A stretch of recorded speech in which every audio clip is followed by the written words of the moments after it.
Paris Saint-Germain, EM, qui s'est le plus renforcé? Paris, Marseille, Paris Saint-Germain, EM, le champion et son dauphin de la saison 2021-2022. Les deux plus gros clubs français ont aussi été les plus ambitieux sur le marché des transferts cet été et n'ont pas hésité à se démener corps et âme pour se renforcer, et dégraisser, au maximum. Mais, à leur échelle respective, qui a été le plus efficace? 6 recrues pour l'un, 11 pour l'autre. Et pourtant oui, c'est bien l'EM qui s'est montré le plus actif durant ce mercato. Pourtant, l'affaire semblait bien mal lancée puisque les Olympiens étaient dans le viseur de la Direction nationale du contrôle de gestion et il a fallu attendre près de 3 semaines la Direction nationale du contrôle de gestion l'ouverture du marché des transferts pour enfin se lancer dans la bataille. Mais comme à son habitude, Pablo Longoria a dégainé, et parfois dans la plus grande discrétion possible. Paris de son côté a beaucoup tenté, Skriniar, Bernardo Silva, Tchouaméni, Thuram, sans jamais forcer. Fini les dépenses à tout va, le Paris Saint-Germain se concentre sur l'essentiel, sans balancer l'argent par les fenêtres. Le club de la capitale a joué petit bras, tout en jouant juste. Mais des deux clubs, qui a le plus embelli son effectif? La défense, avantage Marseille. Le grand remue-ménage. Voilà comment on pourrait qualifier ce mercato de l'EM concernant son secteur défensif. Premier élément notable, la légende Steve Mandanda a plié bagage, direction Rennes. Ruben Blanco est arrivé du Celta Vigo pour jouer les doublures de Paul Lopez. En défense, exilé, Caleta-Car, Louan Perret, Jordan Amavi, Alvaro González ou autre Paul Lirola. Il a aussi fallu compenser le départ de William Saliba, de retour à Arsenal. Pour cela, Pablo Longoria a tapé du poing sur la table. Si Samuel Gigot avait déjà signé l'hiver dernier avant d'être laissé au Spartak Moscou jusqu'à l'été, de solides joueurs ont débarqué au centre Robert Louis Dreyfus. À commencer par Mbamba, l'ancien de Porto, qui apportera son expérience sur la scène européenne. Dans le même registre, l'EM a tenté le pari Eric Bailly, trop souvent blessé mais qui, en forme, reste une référence en Europe. Sur le côté, Jonathan Klaus, mais surtout Nino Tavares, révélation de ce début de saison, sont arrivés. L'ancien Lensois espère s'inscrire dans la durée du côté de Marseille et mise sur une plus grosse exposition pour faire partie de la liste des 26 pour le mondial. Le Portugais lui, perpétue la longue tradition des joueurs d'Arsenal qui explosent dans le sud de la France, Saliba, Guendouzi. L'EM mise également sur l'avenir avec les arrivées d'Isaac Touré et d'Issa Kaboré. Pour le Paris Saint-Germain, le lifting a été beaucoup moins marqué. Une seule arrivée, celle de Nordi Mukile, plus une opportunité de marché qu'un réel désir de recruter, à l'origine. Le Français, très polyvalent, peut évoluer dans la défense à 3, ou bien comme piston droit. Avec Ramos, Marquinhos et Kimpembe, Paris n'avait de toute façon pas forcément d'obligation de recruter dans ce secteur. Au milieu, le PSG a fait fort. Aucune pointure mondiale n'a rejoint Paris cet été et pourtant, on a la sensation que le champion de France en titre s'est renforcé de manière significative dans l'entrejeu.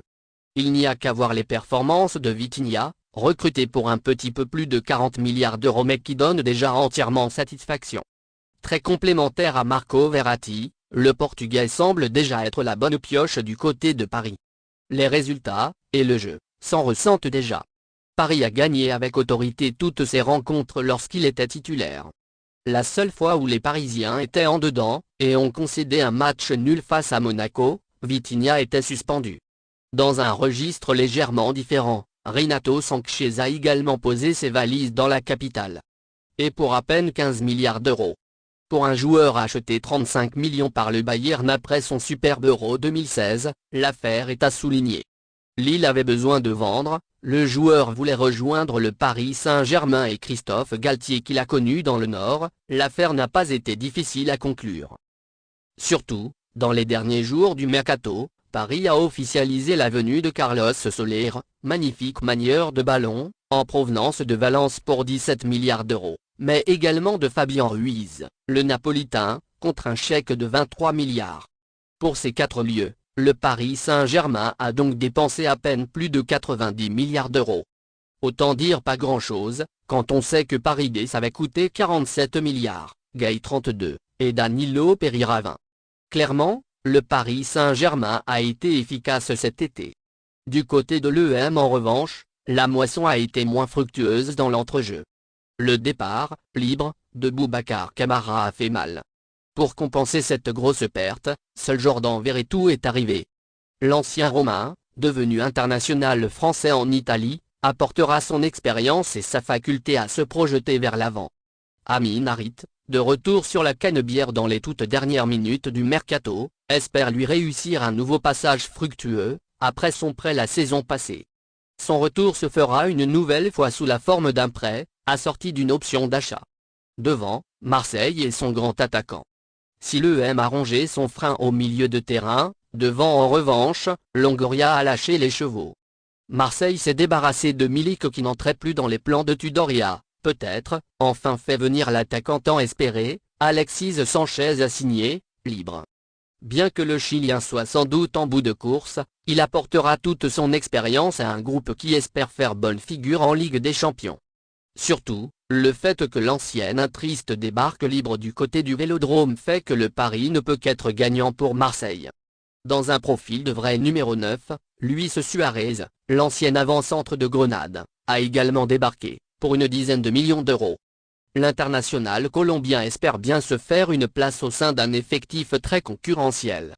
La concurrence, on connaît du côté du Paris Saint-Germain. Et c'est peut-être pour cela que Paris n'a pas forcé les choses pour tenter de faire venir un grand attaquant. Qui voudrait bien venir jouer les doublures du trio Messi-Mbappé-Neymar qui jouent absolument tous les matchs quand ils sont disponibles. Pablo Sarabia, de retour après un prêt fructueux du côté du Sporting, espère tout de même avoir sa chance.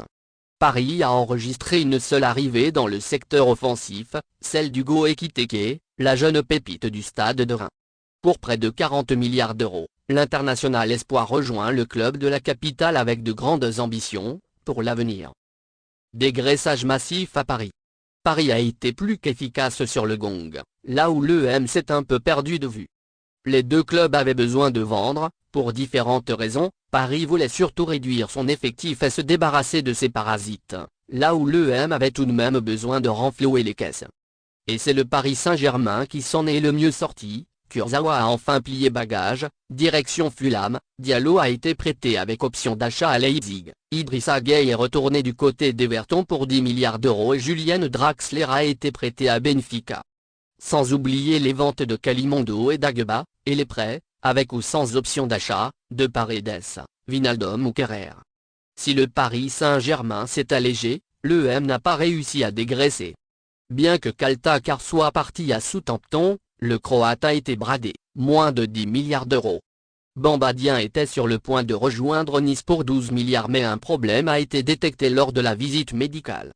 Enfin, Strootman est certes parti mais l'EM continue de prendre en charge une partie de son faramineux salaire. Il y avait mieux à faire dans le sens des départs pour Longoria et les siens. Si Marseille a recruté à tout va pendant ce mercato en vue de la Ligue des Champions qui arrive dès la semaine prochaine, Paris a été beaucoup plus calme, privilégiant la qualité à la quantité, pour une fois. Les deux clubs français semblent s'être renforcés. Reste à voir ce que cela peut donner sur. Merci de bien vouloir activer la cloche et de cliquer sur j'aime.